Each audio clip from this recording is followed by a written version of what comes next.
We three consider ourselves patient advocates, representing the patient, the parents, families, and the community who are concerned with this present crisis, impending crisis.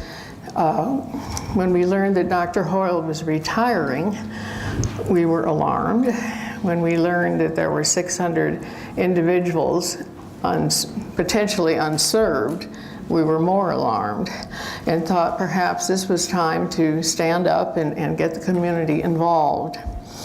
We look at ourselves as catalysts, not experts. However, we know the ravages of mental illness when not served.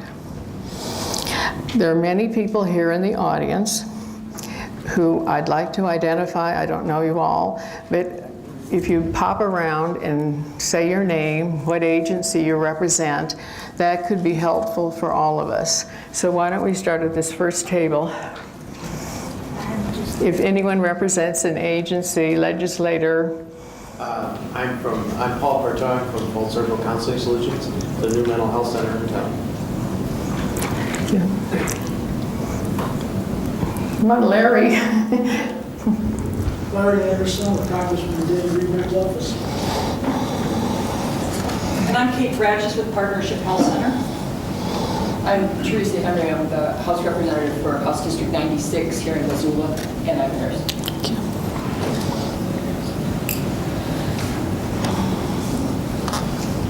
I'm Joe Janet McNaughton. I'm a counselor in private practice. I am Stacy Wheeler with Winds of Change Mental Health Center.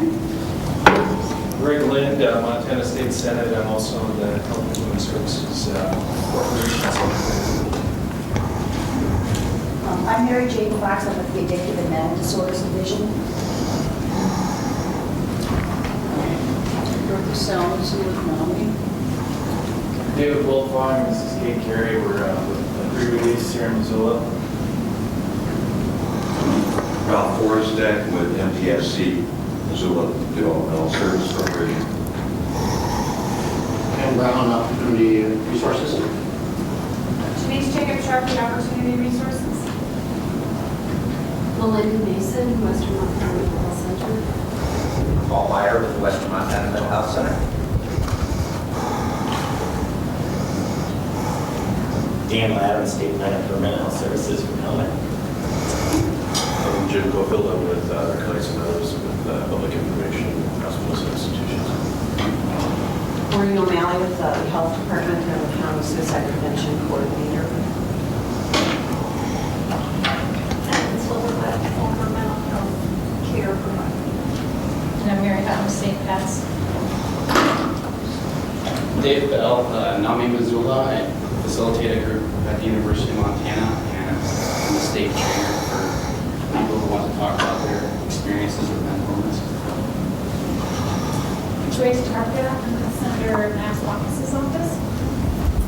I'm Representative Dave McAlpin, House District 94. I serve on the Health and Human Services Committee of the House. Well, we welcome you all. One more. I'm Charlotte Moran from Recovery International. I do work in a hospital and the library. And this is my co-leader, Lee Casper, with Recovery and we're for Nanny. Thank you so much, all of you. We welcome you, and we're very gratified you took the time to come to our meeting today. Our focus today will be pretty much tunnel vision. We're going to focus on how do we get a psychiatrist to Missoula. We realize there are flaws in the system, but we're not going to focus on all of those today. We're going to be kind of looking at short-term options for patients and how to attract providers, psychiatric nurse practitioners, and if time, we'd like to discuss building legislation ideas and for local and state support. Our group formed after learning Dr. Hoyle was retiring with a 600 patient load and no referrals. We're very grateful to to Dr. Hoyle for all of the years that he has worked for us, over, I think, something like 30. But we consider that it's up to the community to get a groundswell for the need to support these 600 patients. So we want you to interact with us during this meeting, participate. If you feel you don't want to state who you are, that's perfectly fine. But it's critically important, we feel, because of the impact on the families in this case, on the patient, and on the cost to the community, and how it will burden if these individuals are not served. We find that this is totally unacceptable not to have some resource for our people. We have been concerned with in communication with the city and county, and at this point there's no commitment, but we have representatives from the mayor's office and our legislators who are concerned with this. And you might ask yourself, well, what can local governments do? They certainly have a vested interest in the health and safety of their citizens. In our research, which is quite limited at this point, we have learned that there is monetary incentives. You probably read about some communities where they don't have an OBGYN, and somehow the community musters up the money to get that, the city in most cases. Another possibility would be, this is a way to attract someone to our community, pay the medical malpractice for the doctor, the insurance for that, or hiring a marketing firm or headhunters, employment agency, something aggressive. Also, there's in any way perhaps assist with debt forgiveness. We're learning that most of the doctors getting out of med school are burdened with debt, and that is maybe one way that we could, meet that problem. Mary Hutton is going to speak on a way to possibly get loan forgiveness. And after she speaks, we'll be perhaps discussing other ways in which we could maybe meet with the city and the county. Each one has a Health and Human Services Committee. And that might be a way that perhaps we as volunteers could meet with them, brainstorm, try to get some ideas of how we can solve this particular problem. One thing that we want to clarify is that we're not acting on behalf of Montana Neurobehavioral Specialist. They are a private firm. They have conducted a search, and so far it hasn't been fruitful. We envision having someone, or two people, actually the caseload that Dr. Hoyle has is probably significant enough to allow for 2 psychiatrists, that perhaps that person would be visible in the community, wanting to start their own practice, or perhaps engaging with other agencies to see how they could work that out. We're learning from our professionals and speaking with them that the psychiatry field it's not diminishing, but it's certainly more limited than it has been in the past. And it's also considered less lucrative than perhaps some other fields. Most psychiatrists would like, guaranteed salary when they come, 9 to 5, no on-calls for weekends or evenings. And many prefer private insurance as opposed to Medicaid or Medicare. The flip side is, because they are so burdened with debt, they may be attracted to a community as lovely as Missoula. I was talking to my eye doctor the other day, and about this particular problem, and he said, well, my nephew just graduated in psychiatry, and he was offered 400 job offers. And I said, oh dear, where did he wind up?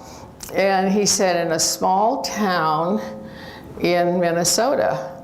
And there again, you know, it was that loan forgiveness that was attractive to him. In working with Mary Hutton, who's agreed to pursue this HPSA, I called on our legislators and was very gratified to hear from Larry Johnson, who represents Congressman Rehberg's office. And his first words was, how can we help? Well, this program has to be federally approved. So guess what? We told him how he could help, that Congressman Rehberg would certainly be welcome on board. And Deborah Franson as well called from Senator Tester's office saying, what can we do? Refreshing. So on that, I'm going to turn all of these problems over to Dan, who will take the next segment.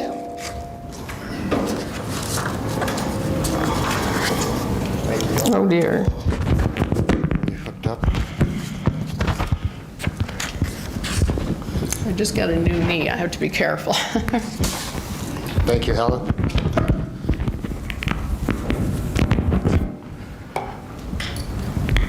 First off, I think I'd like to take just a moment and acknowledge Helen and her efforts.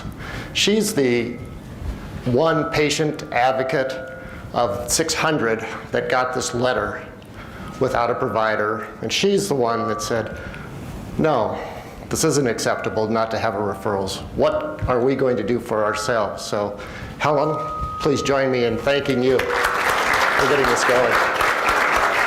Very nice. Second thing I'd like to thank is Mary Hutton, St. Patrick's Hospital, providing the room, helping us get up some refreshments. We're an informal group. We have no funding, so thank you for all the help in putting this together, and thank you all for coming. This is a great turnout. We're thrilled. As the information got disseminated, and as Helen talked about, we really want to be tunnel vision today. There's a couple of very key things that we hope to accomplish. We only have a couple of hours, and we want to make it useful. I think you most have seen some kind of an email outlining what we're going to do. First off is the medication management options for the 600 patients that didn't get a referral. Take a little bit of time on that. 2, attracting new providers, and that's where Mary Hutton is going to lead us off on that. And I'm squeaking. And 3, seeking longer-term solutions without. Is that okay? Yeah. I'll try to speak up. That'll be better. Seeking longer-term solutions without. We know that there's a barrage of problems. Can you not hear? It's still on. It's still on. You're getting feedback? Fine now. Yeah, go ahead. Thank you. All right, so before we open that have we hit 3 important things to hit for an hour and a half, 2 hours that we've got together? It's a group with a lot of knowledge base. There's tons of things we could talk about. We need to remain focused. Before we go on, is anything else that should be on this list? Okay, last chance. So I'm going to take just a minute, and we've generated some options for medical management options for the 600 patients. Some of the providers that are here, you'll probably have some other things for us. And certainly this is not an all-inclusive list.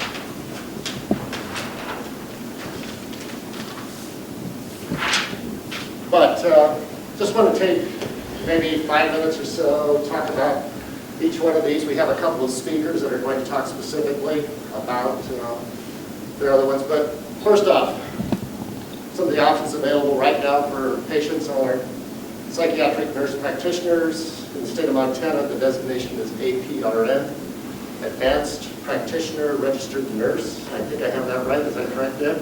Practice. Advanced practice. Advanced practice. Nurse practitioner or registered nurse. There are 3 in Missoula. One is available for age 20 and under. I'm not sure how many patients of Dr. Wells with that, because I know in their office they have a child psychologist.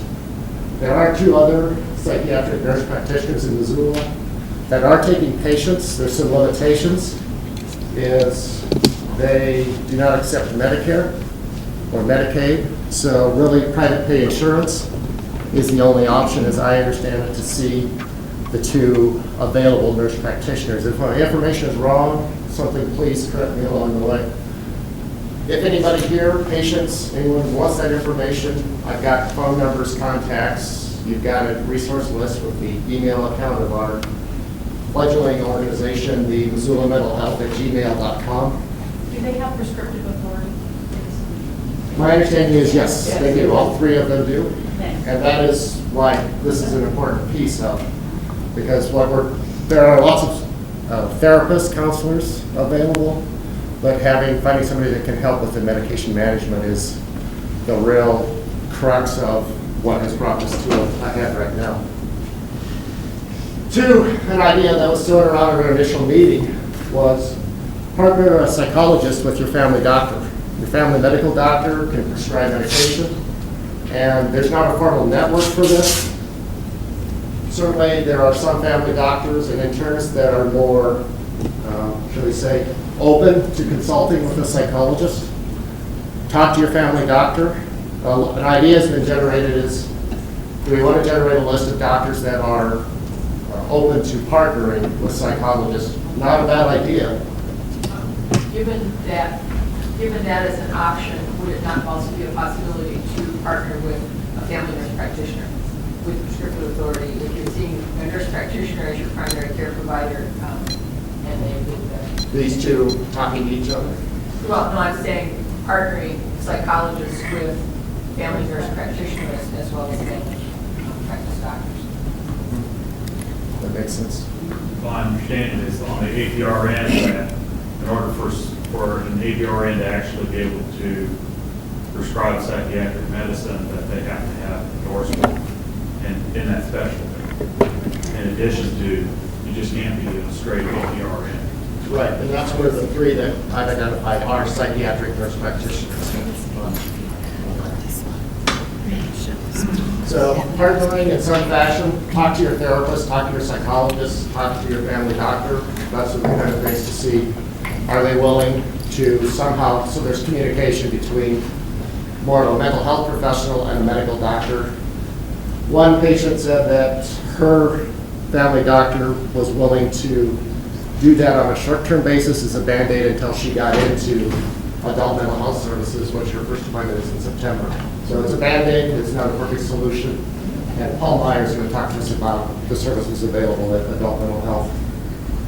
A third one that you read about in the newspaper article was, and I don't know who these patients are, some of them that travel outside of Missoula going to Endicott and Butte. Not a great option for a lot of people. Physical limitations, budget limitations, mobility, depending on their current health status, to even have the ability to get to an appointment in Missoula, much less, say, more remote area. It's not a great option. Is anybody here willing to share any experience about going outside Missoula, finding care? And if you're uncomfortable doing it publicly, would like to share that information so I can disseminate it with the group, again, email me. As you hopefully have seen, I've tried to suppress the distribution lists and to keep privacy, because there are a few people that are very sensitive about that. And that again goes to the stigma about mental health in our society. Yes? Some years ago, Billings had a large number of psychiatrists, which the hospital, which could do at that time, hired. They wanted hardly any new physicians to come into a solo practice of their own. They want to be employed because it is so expensive and difficult. And they want to be an employee. The hospital also arranged for night call coverage, and they had a good number of psychiatrists in those. Now, hospitals are not allowed to hire anymore directly, but somehow or another, these people, a large number of these doctors, not all of them, are still there working for someone else.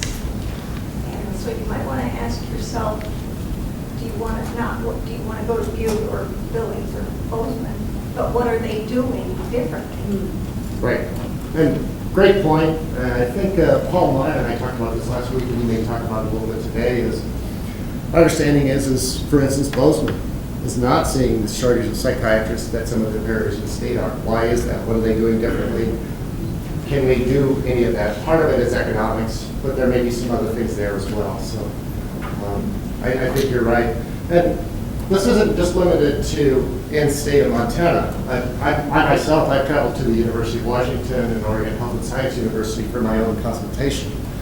It's not a great thing for monthly or semi-annual medication management, and that's not something that's accessible in a great way. But that's why we need to find, are there some closer resources, and County Butte is the closest that we've heard of. So if you get any experience, please share that information. I don't know if they're taking new patients. Dan, do you have any insight onto that? Have you heard this? Well, on the downside to it, there's not a psychiatrist east of Billings in Montana that's going to take Medicaid or Medicare. The whole eastern half of the state is without paying insurance.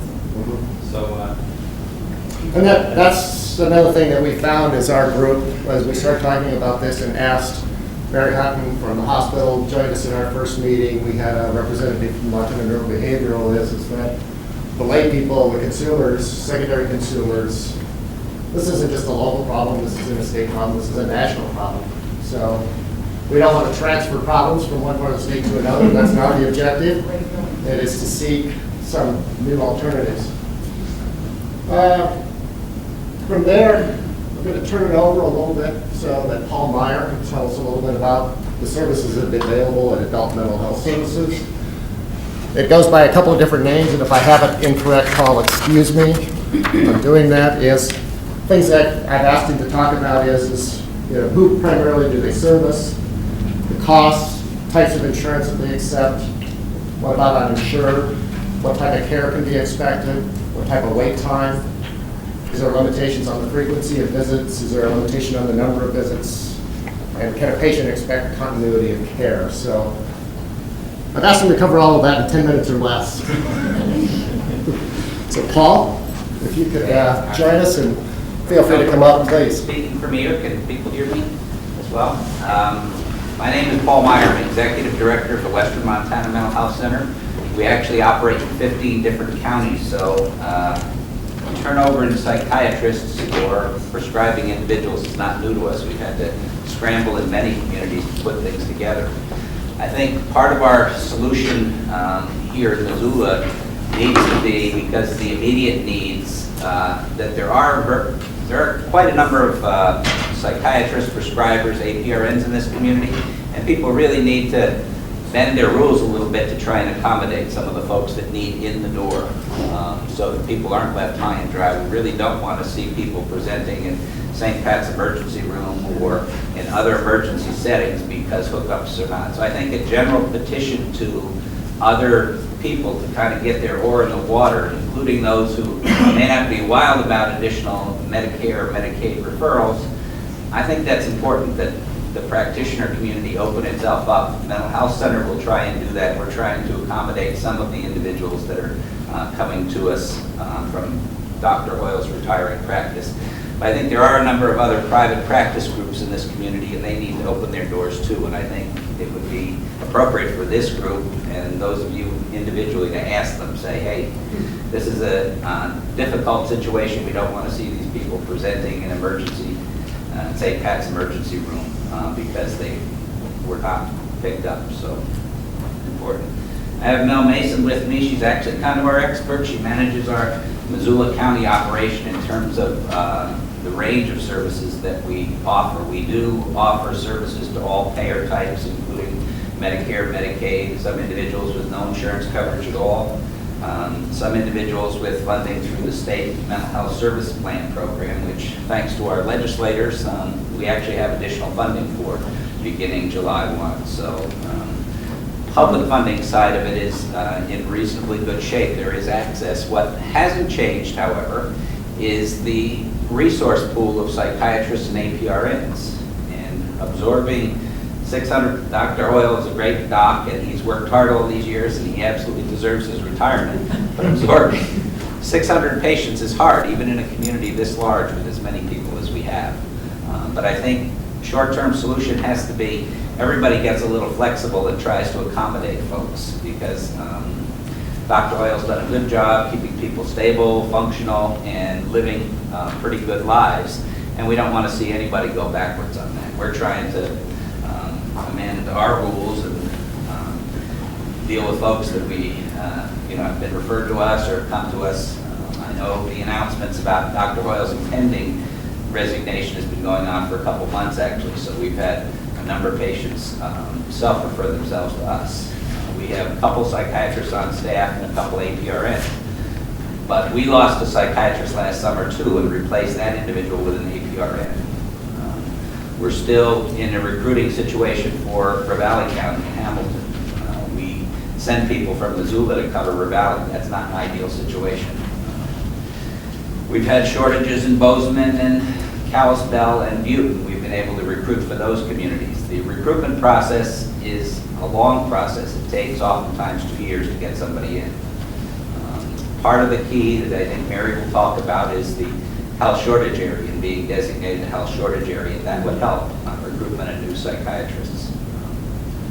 So keeping it, my part of it to 5 minutes, I'd like to give Mel just a couple minutes to talk about the referral process for adult mental health services. Our clinics are up on Wyoming Street, right across the Russell Street Bridge. We have a campus there with an adult mental health service building, a child building, and our substance abuse programs through the Turning Point program. But Mel kind of oversees that on a daily basis. We'll talk about that.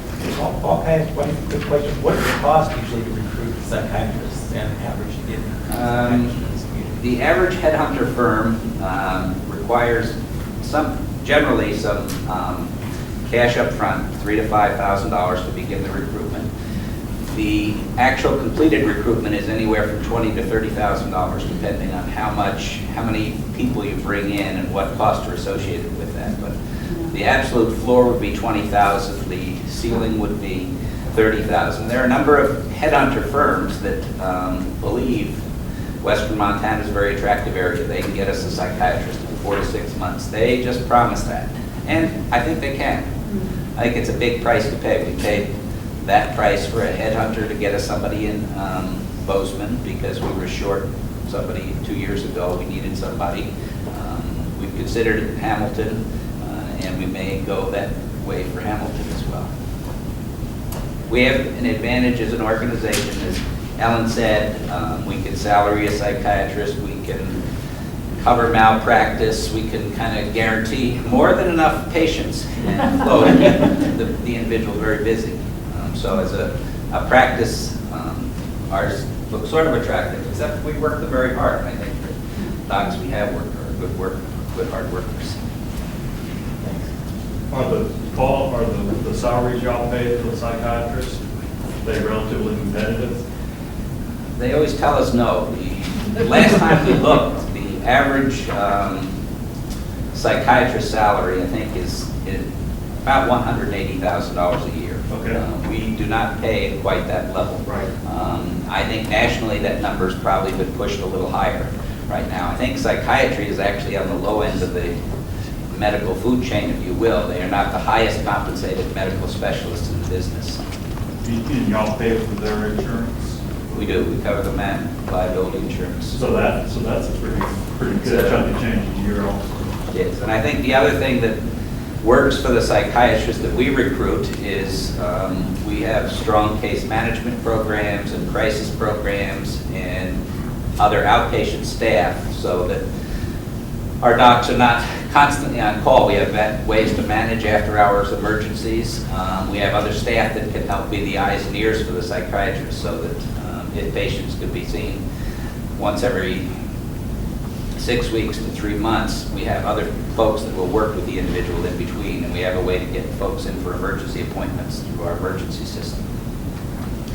So, Paul, as you begin to work with headhunters, will you be looking for physicians who will take call? Because we know that that's a huge part of this issue, is is those who say no, they won't do that. Right. Now, our physicians take call on the roughly 1,500 patients that we have at the mental health center. They see those patients in the evening. There's different kinds of calls. There's call for St. Pat's Hospital to be on the admission staff for the Providence Center. Which is what I'm talking about. Okay. And that has not been a good recruitment tool for us, putting our psychiatrists into that mix. But it's And- been a very negative effect on the psychiatrists who did take call when mental health center patients come to the ER. It's true. I mean, if there were enough psychiatrists around to do everything, but our experience is that if our psychiatrists do call at the hospital, they're available about 60% of the time for outpatient work, and then we deal with far fewer people. And we have much longer waiting lists and people get seen less frequently, so. So the part of the message to this group then needs to be that if they're recruiting one or more new people, they need to be looking for somebody who will take a call for the hospital if we're going to truly cover that base. Is that what your thinking is? I don't know if that's part of the design. I think that makes the recruitment part more difficult if you're recruiting somebody to do both individual private practice and be on call for the inpatient unit, or does it make more sense for the hospital itself to have additional physicians available to handle the inpatient side of their business? I think those are questions you got to balance. The cost of recruitment, is that, does the state, county, local governments help you out with that at all? That's all on you? Yes.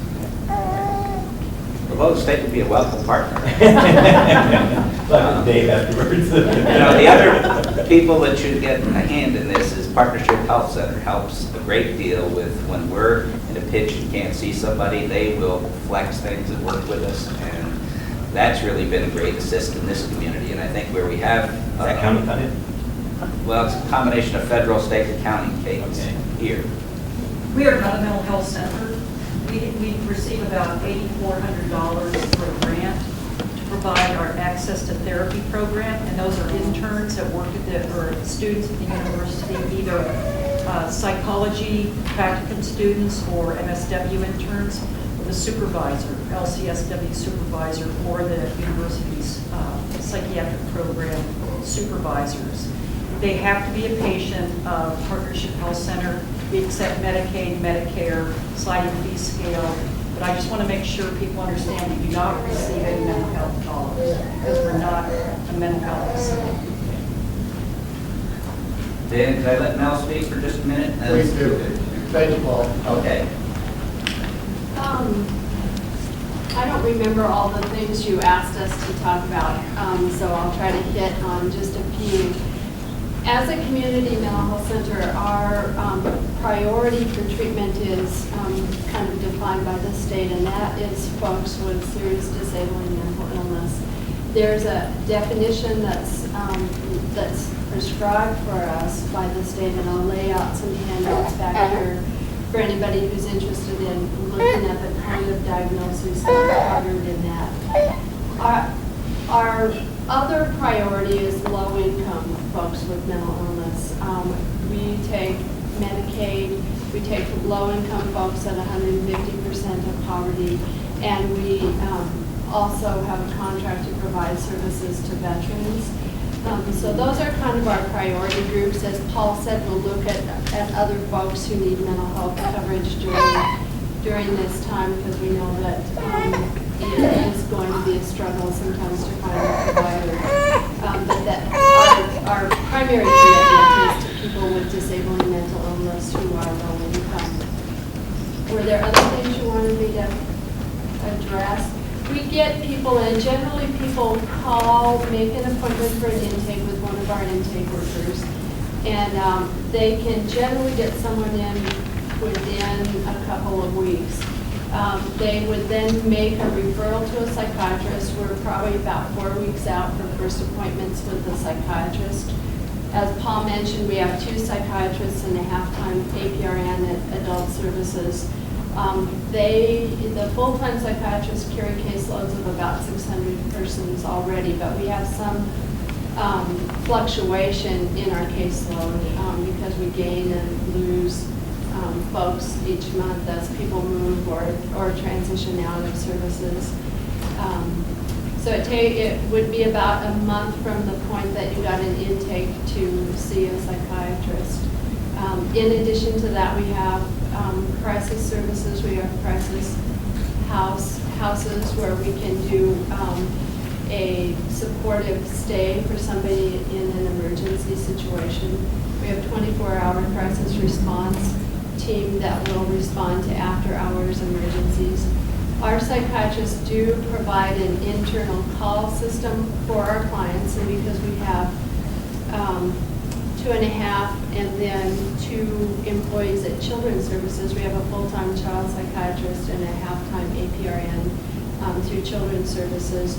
They rotate call about every 5 or 6 weeks for our patients, and then they back up the MHPs for any medication-related questions or emergencies that happen after hours. As Paul mentioned, we have case management, we have outpatient therapy, in addition to the medication services we provide. Thank you, Mel. Yes, just a quick question as a follow-up on the time frame. I spoke to a lady last week who, when she received her letter from Dr. Boyle in May, she immediately called your services. And her first appointment was September, so you're saying that's not a typical. Typical should be 4 weeks? Typical is 4 weeks. We're getting into heavy vacation time, so it may be worse this summer than it normally is.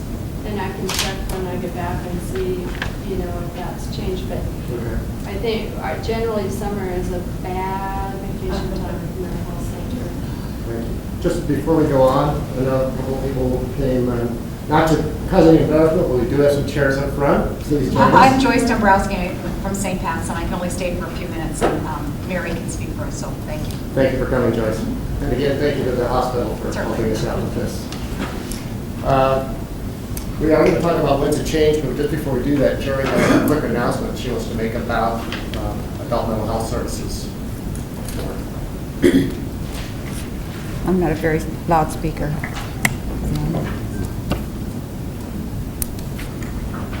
The main thing I wanted to let you know that is at the end of the meeting, we're going to have 3 people here to speak about some of the services that Adult Mental Health Center provides. They are Monique Casbear, she will be talking about recovery, along with Charlotte Moran, and Charles Baker will be talking about peer-to-peer, and they will have some information. Are you going to do it right up here, Charlotte? Yeah. Okay, so they're right here at the front table. They have information, and if you have any questions, they're here to provide that. Thank you. Charles, are you part of the table? Or? I'm part of them, but obviously I'm over here. That's all right. Okay, so you identified Charles, which you talked about. Anybody here? And we're not with Western Montana. Oh, you're not? Oh, no. The adult? We're just simply adults, consumers who are, client anyway, providing some services.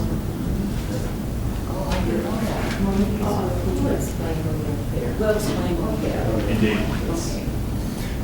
The other thing is, I think this is great. Somebody mentioned earlier about, well, Paul, you talked about other providers stepping forward and helping out solve the problem. It's a community problem. I received this email from Stacy Wheeler of Winds of Change.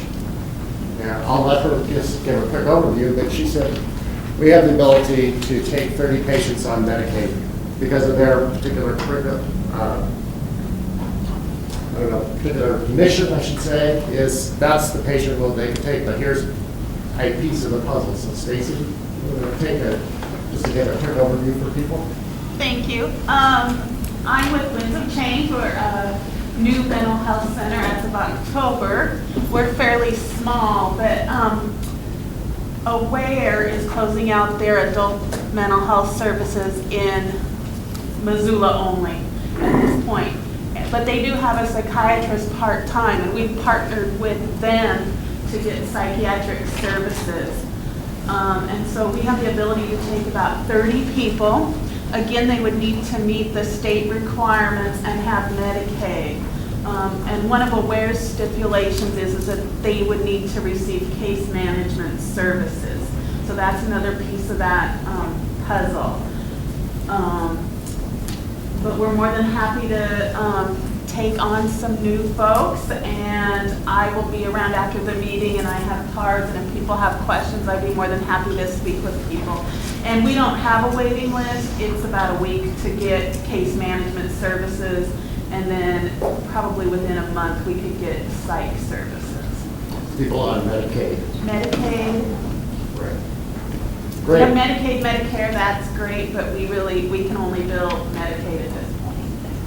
And this is what I've asked some of the other provider communities to think about stepping forward. Paul suggested this last week at a different meeting, is maybe all the providers step forward and somehow break this 600 down. At least it's more manageable in the interim while we find a longer-term solution. So thank you, Paul. Thank you, Stacy. Some great ideas. Yes. I had a question for Paul. You mentioned the health shortage area. Were we going to reapply to CMS for a recount, or how that was calculated? That's next on our agenda. Oh, sorry. Okay, so we're going to finish this up, and that's coming up next. So is that all right if we just hold on to that? Great. Could I ask why and where has left this bucket? Does anyone know? Why where doesn't provide services anymore? They're just not they're not providing adult mental health services in Missoula. I'm not sure of the reasoning. I know that they had gotten a different contract to do some more adult DD services. I don't know the specifics of that. I just know that that's the decision they made for Missoula. Part of the big thing was focus on 600 patients without a referral. This is a partial list that we've been able to come up with. Any ideas that you can throw out here to help us add to this list? We'll take a few minutes and then go on. How about physician's assistants, PAs? Physician's assistants? I don't know. And is that a viable option for psychiatric medication management? They've got a PA at Warm Springs, yeah. Is that different than an APR? Yes, it is, in my understanding. I'm a PA and I work for St. Anne's over at Providence Center. And the reason they hired me was because they, thank you, because of the difficulty recruiting psychiatrists. And I job share with an APRN. As I understand it, they're looking at bringing in more physician extenders, more mid-levels like myself. The difference, though, between a physician assistant and a nurse practitioner is that I'm licensed to work for a physician or a group of physicians.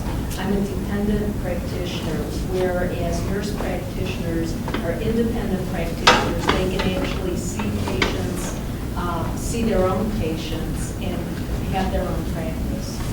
So PAs can be useful working in conjunction with a psychiatrist or with another MD. Are you with the hospital or with the? I'm with the hospital. Would there be a way for a patient to access something like through Port Missoula Medical Associates or something, you consult with their doctors? No, right now I am a St. Pat's employee and I work on the inpatient unit at Providence. Oh, so the way to get to me is to be admitted to Providence. But this is go to the ER. A PA is an option. A PA is an option to work in certain settings, yeah. As far as we know, are there any available for private at this time? Well, I'm sure if the psychiatrists in the community put out the word that they wanted to work with physician extenders, there would be PAs interested. Great. Thank you, Joe. Hey, well. I should point out that at Partnership Health Center, their medications are managed with our providers, our family practice docs, our nurse practitioners, and our PAs. So that's all it combined with having this access to them. Okay. Great. Thank you. Yes. I just want to mention this is a small piece and with a long-term event horizon, but we work to raise physician, including psychiatrist, reimbursement through Medicaid. Medicaid is actually covers relatively, we're at the federal minimums, meaning it's as tough as it can be to get on Medicaid, particularly as an adult in this state. But reimbursement's going to go to roughly 81% of the top 5 commercial insurers over the next 5 years. So that should, as long as the legislature continues to fund the path, it should increase access for Medicaid patients for psychiatry. Great, thank you. I think that's something that we've heard a few times, is how difficult it is for patients on Medicaid or Medicare to get in, get a doctor that accepts that insurance program. I don't know how feasible this is, but just logically, telepsychiatry could be considered an option there. I know there is a site at the university, I don't know how useful it is, but I've actually set up some telepsychiatry there in the past. And you have to have another site, but there's a fairly good network throughout the state. Yeah, I think Dan might probably be one of the best people to address that. We actually got somebody from the legislature to develop that. Billings is already doing an exceptional job because, like I said, there are no psychiatrists east of Billings. They're connecting with, they got a grant from us to connect with a lot of the little communities, the emergency rooms, correctional facilities. And we got somebody from the legislature this year to expand that across the state more. Is it going to be enough? No, it's never going to be enough. We want to do as much as we can. I think we originally asked for twice what we got. We're going to stretch it as far as we can. And I wish I had a clearer picture of how we're going to do that. We're probably going to bring in a consultant who's done this a few times, so we're not barking up the wrong tree 2 or 3 times. We're going to get it done right the first time to support the smaller communities in the state. This isn't something as much for Missoula as for Billings who have a number of psychiatrists. And the state pays for that doctor-to-doctor consult in the smaller communities with family practice psychiatrists or someone, a psychologist that's at the county jail talking to someone. Well, that probably may tie in a little bit to what Mary's talking about, because We're the service having area. trouble hearing back. Yeah, it's hard to hear back. We can't hear. Okay, I'll try to speak up. That may have a great tie into what Mary Hudd's going to talk about from the provider area, because we know not only people from Missoula County come to Missoula for services, but from outlying counties as well. So that may be a part of it. Is if you have some information on this, you can share it. Maybe the best way, we're putting together an interested parties list. Email it to on the resource page, and we're starting to figure out, maybe we'll put some task force together, some working committees to really get something done. Great ideas, thank you. Anything else before we go on? Yes? The woman who talked about the billings and what they're doing, are you still there? Yeah. Does the hospital there hire these psychiatrists, and then do they provide outpatient services, or are they only for inpatient? They do. Oh, they're not allowed to? My understanding is, and I certainly I'm not allowed to hire physicians or, but at one point, they did. I think they work for the clinic. That would be where the investigation. All right, thank you, and I hate to cut it short, but we don't want to get off the agenda too far. I think it's great ideas. Please think about it, send some information. I think Dan Ladd suggested possibly putting together an interested parties list. I think it's a great idea, because we can't share all the information in 2 hours. And we're probably also going to need some people that are going to be willing to kind of take charge of some of these issues and do the research, do the legwork, because the 3 of us don't have enough resources or time to do that. If it's all right, I'd like to move on to another piece of this, the second piece, the providing or recruiting new providers. And particularly, this is the focus on providers that can do medication, because as we mentioned, it seems like we have a good source of counselors, therapists, some other things right now. That's not the crisis. The crisis is the med management. Mary, we're going to ask you to talk about the health professional shortage area, I think is the right The health provider shortage area. Health provider, if you want to come up, please do. Can everybody hear me? I know some of you in the back are kind of having trouble hearing. The health provider shortage area is just simply a designation that there's a state office in Helena called the Montana Primary Care Office that actually generates an application, and they do research locally in local communities, and then they submit that information to the feds, to HRSA, which is, and then CMS and others look at that information. When there are about 34 federal programs that are impacted by that simple designation. So I just wanted all of you to know that this is a topic that I brought up earlier this year and with some of the state people, and I'm happy to give you a feedback. Today I just talked with John Schreck, and he's the gentleman who, at the Montana Primary Care Office, nearly every county in Montana, except, regrettably, those that have the provision of acute care in Montana, have HPSA designations for mental health. But if you look at Great Falls, you look at Missoula, you look at Billings, and up in the Kalispell area, they don't. And so I suggested, well, the challenge with that is that everybody from everywhere else in the state is coming to all of the acute care facilities. And so would you not want to broaden your scope instead of just looking at it county by county?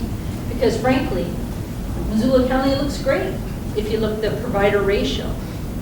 So John is willing to reapply, and he says to me that he has a good relationship with the folks at HRSA, but he is aware that our delegation, all of our delegates, have voiced their support for, once the application is completed, for them to put in a word of support for our application so that the whole state of Montana can then have a mental health designation. Now, what we need, and this is where you guys can come in, this is what it's going to take on the ground. We need phone surveys of literally every provider in order to elicit certain information about who they're seeing, how open their practice is, to really determine if there truly is a shortage. So what John is going to do is he's going to send me a series of questions. And then I'm going to leave my card, and any of you who have time, maybe a couple hours, that you can make some calls to those providers and then get those surveys back to me. We'll get it to John at the state, and then we'll resubmit the application. So I think that's good news. That's something that all of you can participate in. That will help in recruitment, because again, that's a designation that some of the providers are looking at in order to have some loan forgiveness. There is another piece of legislation that will come out that will be effective next July, and that actually is run through the Board of Regents. And that's another opportunity to actually give some debt relief to some providers providing care in medically underserved areas, which I will tell you right now, Missoula County, these are all different designations. So Missoula County has a dental designation for health provider shortage area, and that's how partnership, they did get that designation for the whole county. There's a medically underserved area, which Missoula County does have. So if this legislation, Senate Bill 553, the way I read it, next summer, there should be some tax break incentives for providers providing care in those designated areas. But those funds are run through the Board of Regents because it has to do with educational loans. I'm not sure, I'm just reading what was here. I'm not sure the whole piece to that. So there's a couple of, there's something in place at least that will be effective next year for recruitment. And then we have some things that we need to accomplish more immediately by getting the survey redone so that the state office can then resubmit our application. And I've left on the back table maps of the state of Montana for the variety of HPSA designations. There's a dental back there, there's a medically underserved area, and then you can see on the map there just what counties do currently have the mental health provider shortage area. Mary, I was wondering, how long does it take? In other words, we get the applications, the surveys in, get the application to... I think part of it is how much energy you can get up front to get the surveys done. You got all the surveys are done, then what? Probably to have a completed application back to PERSA or CMS back in DC, probably a month or two. And the fact that we have a high suicide rate in our area, does that help buttress our argument that we need claimed undeserved, or is that? I'm not sure.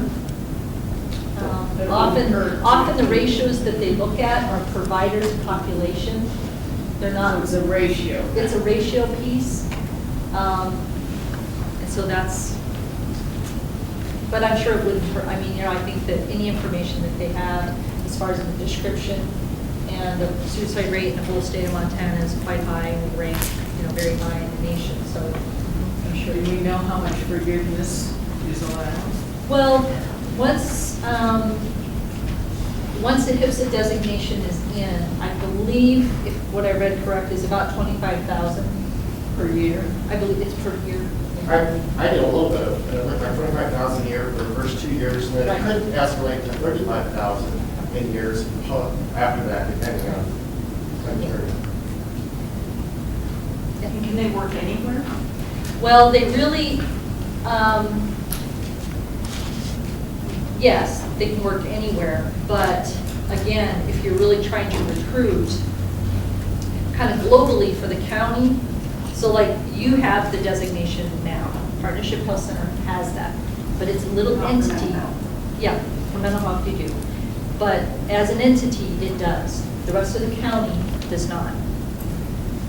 But but they would have to hire a psychologist or psychiatrist, but then that would be but there's no place, there's no. Added service.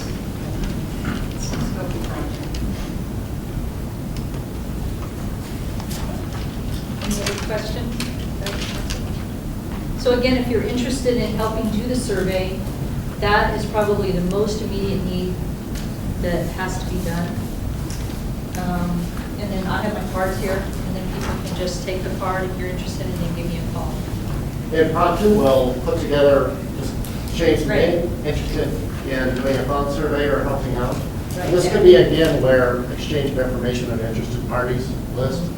And we are also looking at, from the hospital perspective, we are looking at telepsychiatry. We're looking at it to really build on our current cardiac network that we have in place across Western Montana. And so any help that, as we begin to build that system, be greatly appreciated. I'm going to plug it one more time. This is where maybe having a list. So if Mary comes across something in this application process, she needs some movement from the community or some feedback or somebody writing to the senators or legislators. We might be a way to get some of that information disseminated and help build some grassroots support for your efforts. Thank you. On that. Jared?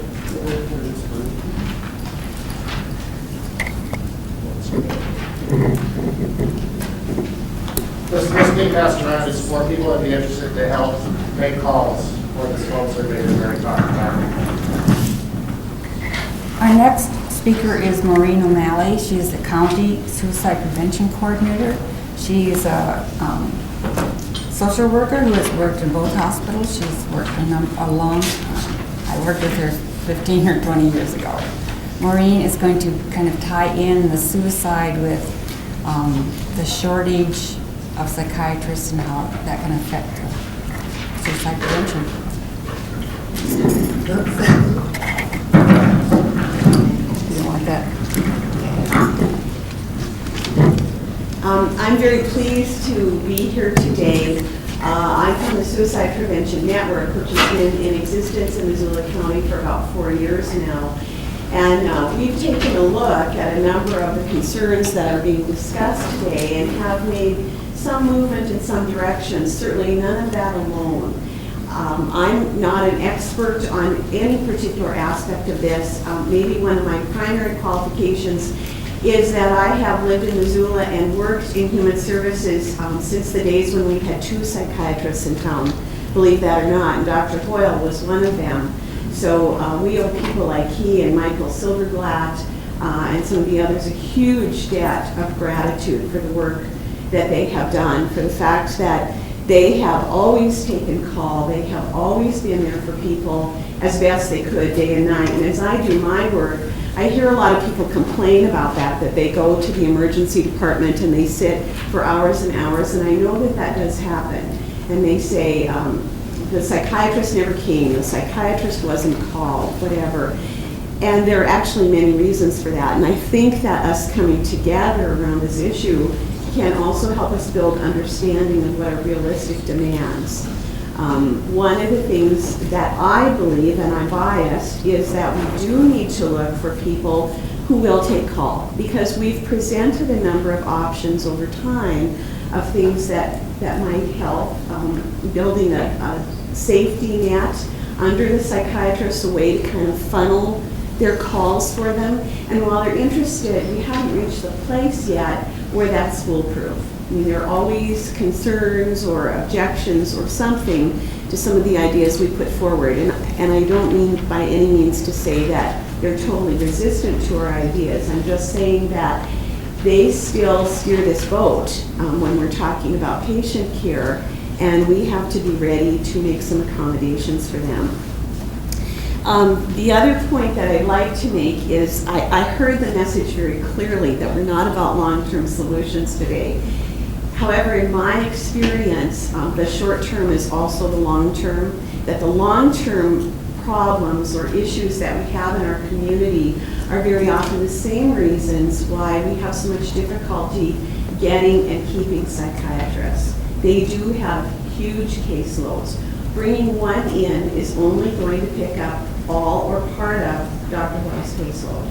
We need to look at least a little further ahead at what is it, not just that will entice them, but that will keep them here. The panelists have talked about the problem of suicide, both in our county and in our state. Currently, Montana has the second highest suicide rate in the country. We're always in the top 5. In the 100 years since we've been keeping these statistics, we've never dropped out of the top 5. And we just bounce back and forth within those numbers. Missoula County is no different. Last year we had a particularly good year, and as bizarre as it may seem, it makes us a little nervous when we have a good year, because we don't really understand why that is. And we think it goes way beyond the statistics that we actually look at, because we know that the reporting is always much lower than the actual numbers that sift out, unless a person can be unequivocally ruled in as a suicide death, it can't be counted. Beyond that, we have many, many people every week, every month, every weekend who are coming to both emergency departments in mental health crises. And that's a demand that isn't going to go away. And it will help for us to have 1 or 2 new psychiatrists, but it doesn't help if we don't look at what that system is for providing them with some relief 24 hours a day, or bolstering that up somehow. So I'm very encouraged to see all of you here today. We've had some of you come to meetings, but there are some new faces here, and that's very heartening. And I've said many times in the last couple of weeks, it takes consumers to be touched by this kind of situation and to come forward and rally. And those of you, my fellow professionals in the audience, I hope you'll step forward and support these folks. And I, for one, will do everything I can to help you. Thanks so much.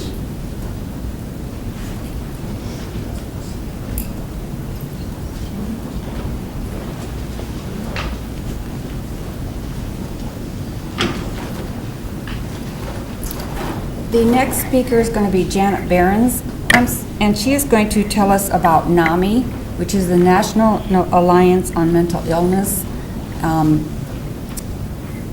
She has, let's see,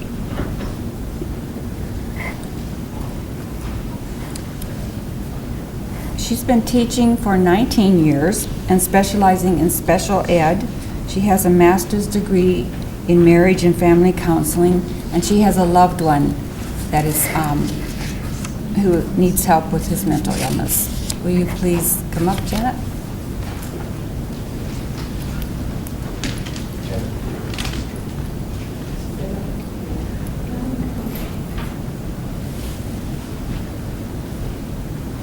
You know, when I came here, I thought that I would be speaking about NAMI, but I really feel that I'm singing to the choir today, and I think all of you know about NAMI.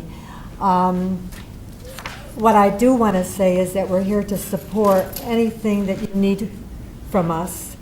We've got a good foundation. We're ready to work. We're ready to discuss legislation and get things done. And so if you can let us know how we can help, we'll be very happy to help you. As many of you probably know, NAMI was organized in 1979 by frustrated and outraged families because they felt that they weren't being serviced properly, just like we are feeling today. But they got together and they worked very hard, and they were from Wisconsin. And together they formed NAMI, which is a national organization now, which I'm sure you know how much they do. And we also, as a grassroots, can be working and doing what we need to do in Missoula and also throughout the country. NAMI, just to let you know a little bit, I had these folders made up, and they may not be that appropriate for today, but I did want to tell people about the family-to-family class that's being offered, and it's a 12-week program, and maybe you can give that information to a lot of people that you run across. It is a good class. It's for a broad spectrum of information about mental illness to the caregivers of the mentally ill. And I know that they feel that that's a lot of support that they receive, understanding a lot more about mental illness. So any way that we can help, we support this group totally, and we're very happy about all that you're doing, and we thank you for all your efforts. Thank you, Karen.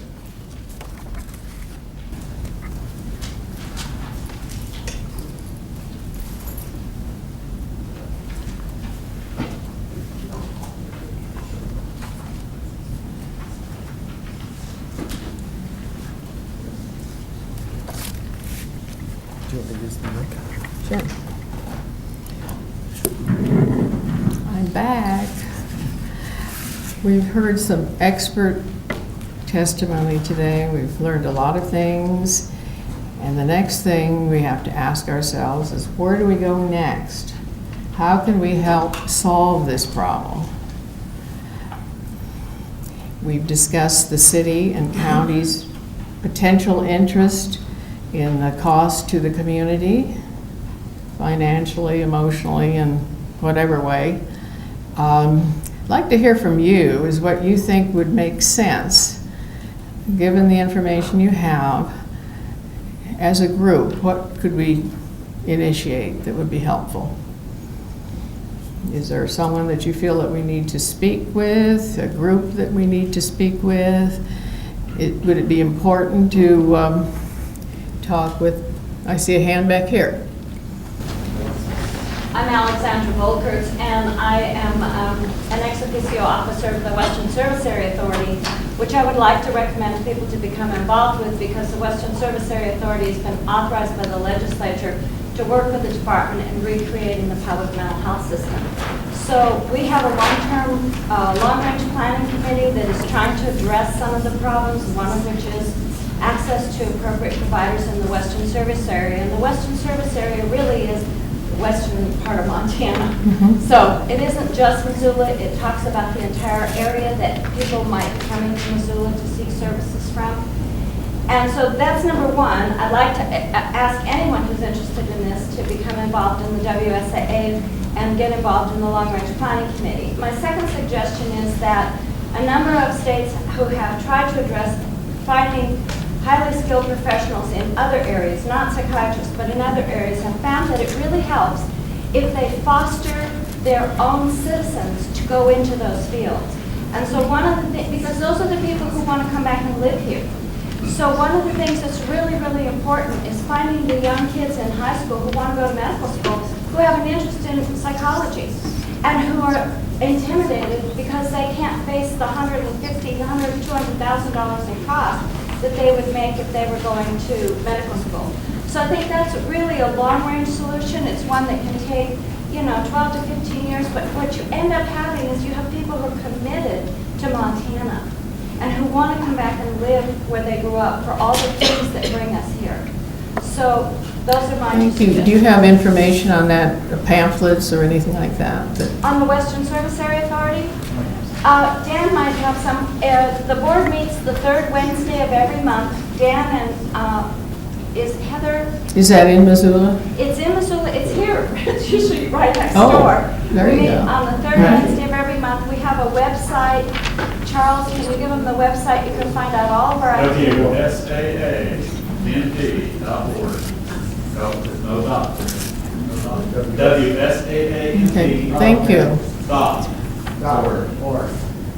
Also, the other organization to address issues locally is the Local Advisory Council. Yes. And that's how Missoula County can get the input into the WSIA, because the LAC will, in essence, report upstream to the SIA. That's a regional organization. If they know this, can they find the local? Yes, they can. Marty's here, isn't she? Marty, we have a local area. I'm chair of the local LAC, Local Advisory Council to the state through the WSAA, Western Service Area Authority, and I invite any of you who can come. We meet the third Monday of every month at 2 o'clock we hold before 4. And we meet at River House in one of their meeting rooms, and we're encouraging anybody who can come. We have quite a few consumers there, some providers. We're hoping to get law enforcement more involved, and some of the public providers. We have the mental health center first involved. And this is where ideas can be put on, brought up to the state, and eventually through that maybe making legal changes through legislation and so on and so forth. But if you want to change the public system at any place, come to our meetings. This is where we start. Thank you. Thank you. Thank you. Okay, there's others. Tomorrow, the state committee that's called the Children, Families, Health and Human Services Interim Committee is meeting in Helena, and I serve on that committee. And one of the resolutions that we're looking at is Senate Joint Resolution 27, which directs the Senate House of Representatives for us to have an interim committee study mental health funding mechanisms between the federal government and state of Montana. So we have a specific list of ideas that we are supposed to be looking at. So one of the interim committee related to Child and Family Services and Health and Human Services will be looking at some of this as well. So I'd like to make sure that we have some communication about that, and I can make sure that information is available. But both Diane Sands and I from Missoula, as House reps, will sit on this interim committee, and we'll be at this meeting tomorrow. Thank you. My understanding, if people want to find out some information about that, is I put on this resource list that hopefully most people have is Montana State Legislature website. And on that are various links, one of them being interim committees. So probably could find out information on that. And what I would recommend that some of you consider subscribing to the interim committee list specifically for this committee, so you get those minutes and keep track of this particular issue. How do we subscribe to that? All right. Wonderful. Maureen. Thank you, Mom. Just to dovetail on what Teresa just said, last year I was invited to testify before that committee about a document that we produced for the problems that we see in Missoula County, and it turned out when that document arrived in Helena, unbeknownst to us here, we were told that it mirrored the document that had been written for the state. And I brought some of those today, and I'll leave them in the back on the table if I can make a copy. Okay. Any other suggestions? Dr. Lynn? I would encourage the group to reach out to the state, either through the service area authorities or directly to the director or AMDD. We put $32 million for new projects into the next biennium's budget. And to be honest with you, they're going to have some challenges getting these new programs up and running, and I think they would probably appreciate some guidance and support for what works, what doesn't work, how to implement these new projects. Because we all in the legislature want them to be successful, but it's a lot of new work to get these programs up and running. They're listed, so. I would Have these new programs been defined? Yes. I've actually got it right here, so I can actually make some copies if anybody wants them before we go. You don't have time to go through. Yeah, If anybody wants to look at them, I have some cards here and they can call. I think before we get too far off focus, one of the things, and maybe this isn't important, but we felt as an operating committee as it was, is that we wanted to have some tangible results out of this meeting, not just have another meeting and say, yes, there's a problem, what are we going to do about it? We talked about city-county health committees, or the city-county possibly helping financially. And Helen wanted to talk a little bit about, do we want to get some kind of a task force together to work with them? Yeah, just to look at some of the information we've received, as I understand it, if we get our application and all our phone referrals and information in, we could find out in 1 month if we qualify, if we're designated under HIPSA. Is that correct, Mary? Well, the application would be done, and then the state can see whether we reached. Is there a turnaround of 1 month? I wouldn't give it a month, but I would say the application would be done, but I don't know how long it takes once the state finishes its piece, how long HRSA takes to get us back. So, and that's where our delegation would be very helpful to us, because we're going to need folks on that end taking a look at our application post-haste.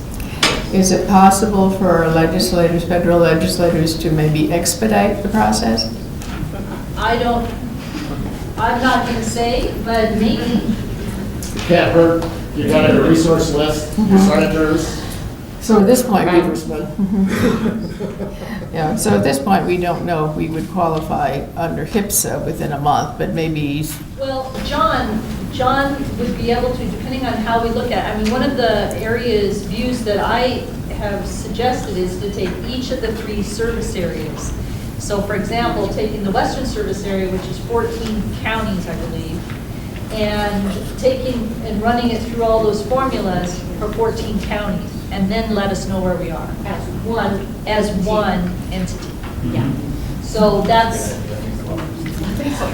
Okay, and then we also learned that from Paul that the headhunter would run max 35,000. Does that sound right? Could be a little less than that, hopefully. Pardon? I would think 30,000 is the top end. The other one possibility was malpractice insurance. What does that run for a psychiatrist, dollar-wise, for a year? Is there an average you can give us? I can't, because we insure our entire group, all of our professional services. Is there anybody here that for a private psychiatrist who can throw out a quick number, what that is? The reason being is we're talking about, as a community, should we approach the city and the county asking for some funding to help pay for a headhunter or help pay for malpractice insurance? Again, more quickly than this designation. Yeah, well, let's bounce that off with the group here. How do you feel about that? Would you be willing to approach the Health and Human Services committees of the city and the county? If we had a joint meeting with, I think it's Jean Curtis is the chair for the county, and Don Nicholson is the chair for the city. How does that grab you? Partnership Health Center should really be included in that discussion with the city and the county, since they are the health department. Excellent. So you feel it would be a good, wise move? Absolutely, they're a key player in that discussion. Excellent. We're talking about, before you were talking about the HPSA, kind of crunching the numbers through for, the region. And that's an excellent idea. Of course, Partnership is already a HPSA on the mental health side. They have a very low score. And then, of course, the various counties around Missoula, we are all shortage areas and we're going to be having fairly low scores too. 0 is kind of the worst score there is, and nine's pretty low. What is our score? For Missoula as a whole, I don't know what, I think it's going to be up and over 50 at this point. Yes. I thought the score was 1 to 25. It's 1 to 20 for less than 20 currently, For Missoula itself? for Missoula County. Missoula County's a 9. but Wait, I saw your hand. Yes. The other reason to include partnership is because they're an FQHC, they're a federally qualified health center. They come under the Federal Tort Claims Act, Mhm. which provides medical malpractice insurance for employees of the Partnership Health Center. So if the city and county were to work on recruiting specifically to Missoula, that part of the equation would then be solved. Well, that's very, very helpful. We definitely would need the expertise of the professionals. No, I'm not No. saying it wants to be, but I'm saying that they also have the knowledge as to how this could be perhaps spun on. Well, let's kind of get a consensus of if you feel this task force would be a reasonable output of our, result of our meeting today. You feel that would be worthwhile if we got a group together to go to the city and county health and human services committees? So we just happen to have sign-up sheets here.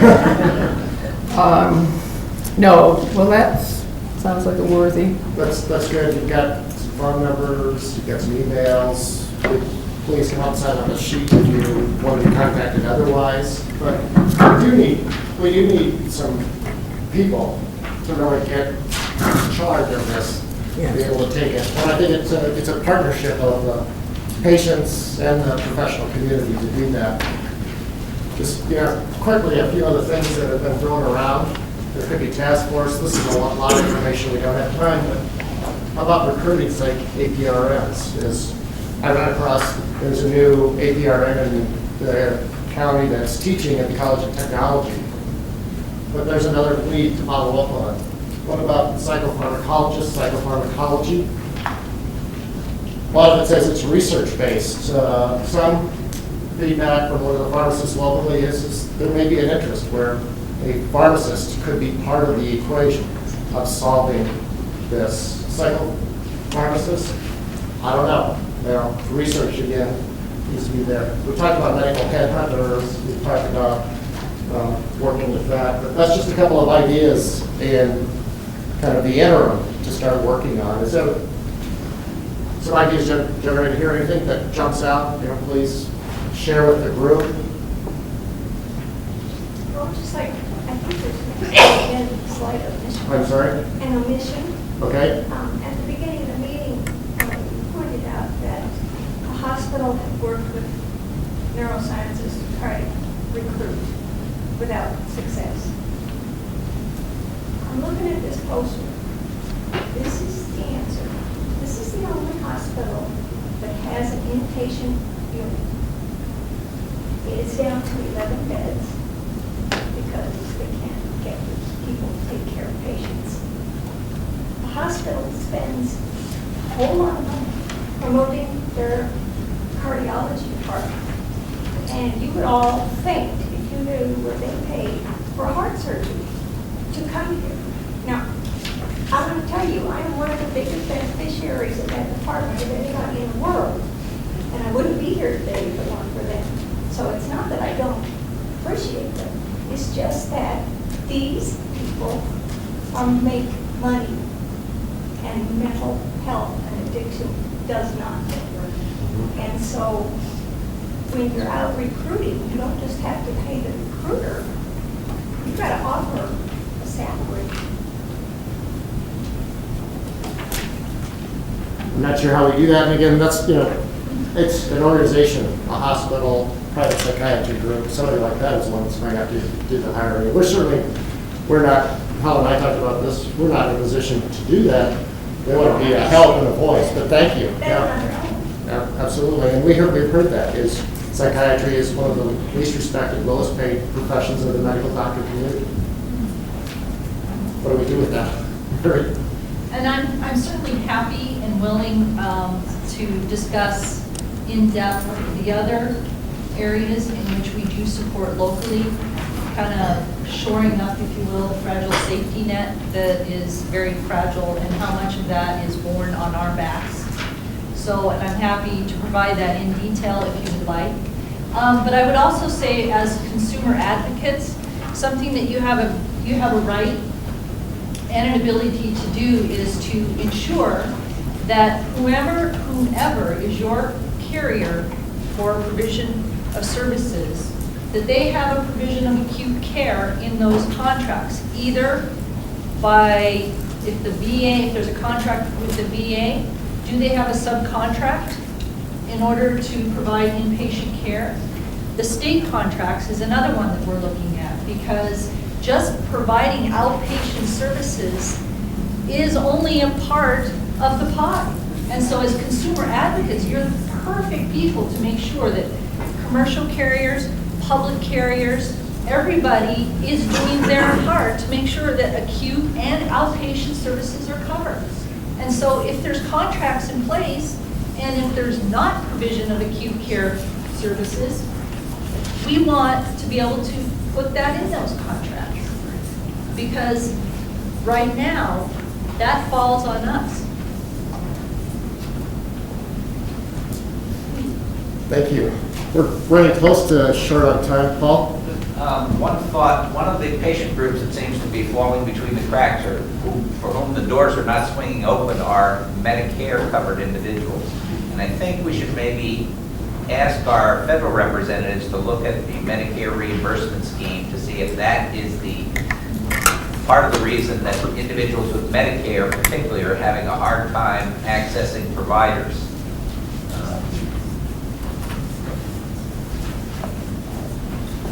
So it's the Medicare reimbursement, right? Yes. And I think that's set regionally, those rates, and it's particularly critical for psychiatrists and APRNs. Definitely, I've heard this more than once, is that people with Medicare are having a hard time accessing not just psychiatric services, but other medical services as well, because some providers say they lose money every time they take a Medicare patient on that. Right. I think another piece of what Paul is saying is that as we get a person or several people who are more open and accommodating of all of these things, the blessing and the curse of that will be that hopefully we'll see more people coming forward as consumers. And so at some point that probably needs to be looked at as part of the plan. That would be best and what I'm telling us.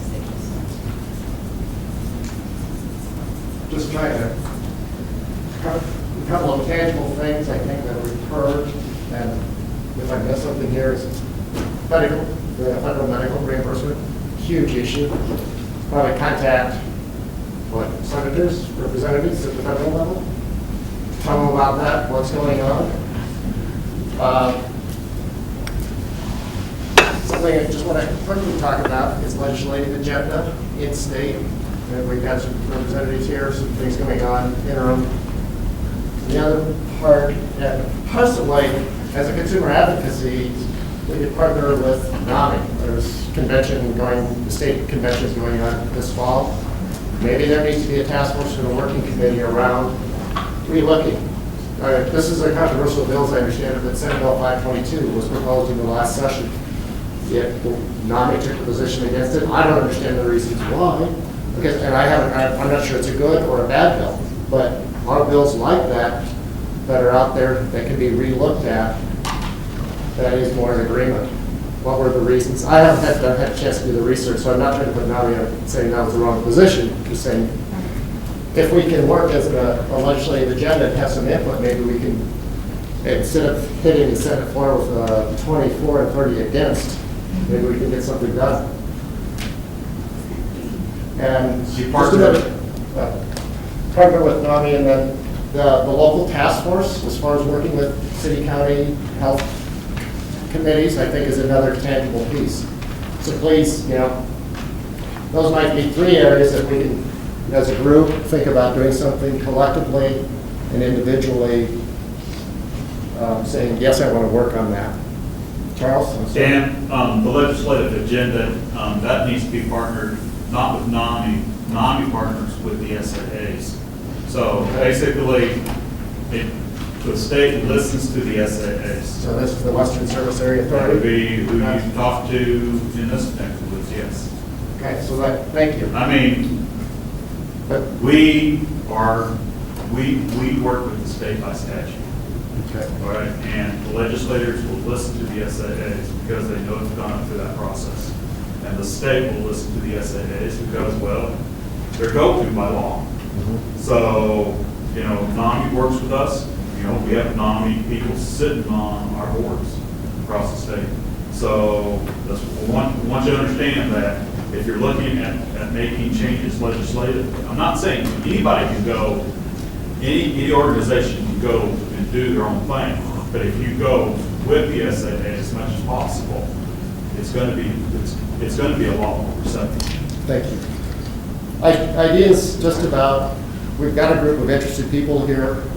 I know time's running short. How do we build on this momentum? How do we stay together as a group? How do we communicate? Ideas, what do we do with it? Because we've got the professional community, we've got the providers, we've got legislators, state, federal legislators. Certainly, we've got lots of contacts and resources that we can build from here. Any ideas of how we do that cohesively? Dave? I'm not sure if this will solve the problem, but I'm just curious if anyone here knows of a city in a different part of the country that we can aspire to be like, where it's functioning, it's doing well, it's healthy, and maybe we can pick up the phone and call them and get advice or listen to. I don't know of a city, but it looks like. Well, I don't know of a city, but I know of areas that have solved some of the problems in fairly successful ways. And two of the ones that are very, of real focus and interest right now are two of the recovery-oriented projects. One of them is in LA called Village, and one of them is in New York, and I don't remember the name of it. Do you recall? And so there are areas that have really worked very well at solving the problem for the people who are involved in those projects. Now, the one in LA, the Village, I know a little bit more about, a little bit how it's funded. It's funded both privately and with city-county financial support. And it's a real challenge because it turns the whole system around. And it basically says, yes, medications and pharmacology and psychiatrists are really important, but for people to recover, other things are equally as important, and housing and jobs are two of them. And so it really focuses on the other elements that make a complete life besides just, do I have a psychiatrist and do I have medication today, but do I have a reason for getting out of bed, and do I have something to do that's important, and do I have a safe place to live, and so on. Thank you. I think this is important to keep this story alive. And certainly one way to do that is to contact your council people, your commissioners if you're living in the county, because what we're doing is competing against other interests. The government always has less money than they want. And so we have to keep the story alive. There's no question about that. So I urge you to write letters to the editor, to contact your legislators, and just keep the drumbeat. Another thing is that we all know that people get jobs by word of mouth, networking. So I'm hoping that perhaps this evening you have 10 or 15 minutes to just think, rack your brain. What are my network? Who do I know? Who could I call who may know somebody who's willing to come to our lovely city who is a licensed psychiatrist? We may know, our friends' children are in med school, but what are they studying? And just kind of search around. And, you never know. We did get one call from an individual in the region after our article in the newspaper. So there are people out there tucked away somewhere, med school, whatever. But we urge you to keep the story alive.